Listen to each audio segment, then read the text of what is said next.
हम जीवन में कितना भी पैसा कमाते हैं, हमारे बच्चों के, हमारे परिवार के जीवन में जब सत्संग कहे, धर्म कहे, जब हमारे जीवन में आता है तो वो सुख की समृद्धि लेकर आता है।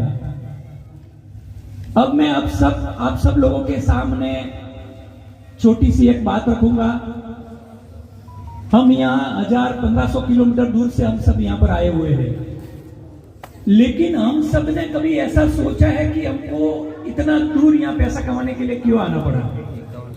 कोई बता सकता है इसमें?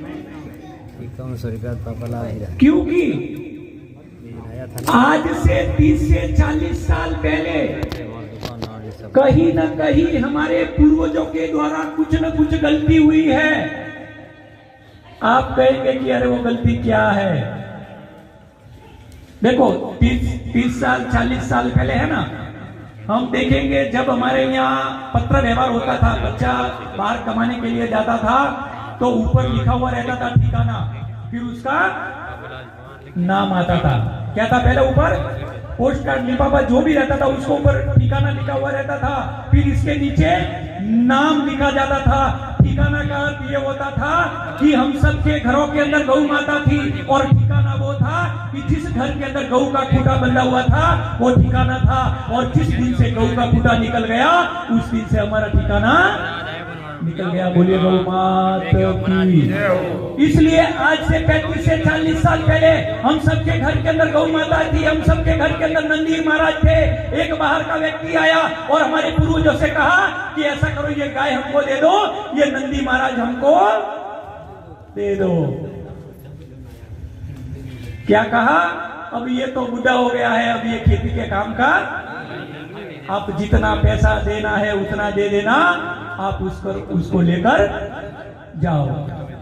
और जिस समय जब बाहर का व्यक्ति आया उसको नंदी महाराज को बेच दिया, गौ माता को बेच दिया।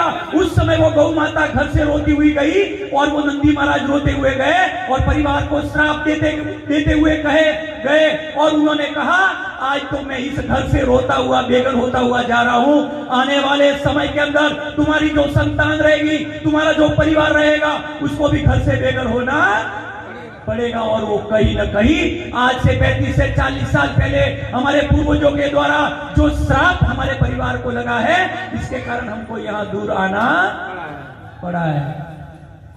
आज आप लोगों के सामने कृष्णा स्वामी है। ये कृष्णा स्वामी नहीं है, ये हमारे परिवार के सुख के समृद्धि का द्वार है। ये बिल्कुल मंथन कर लेना, क्योंकि जिस जगह पर गौ माता है वहां देवताओं का वास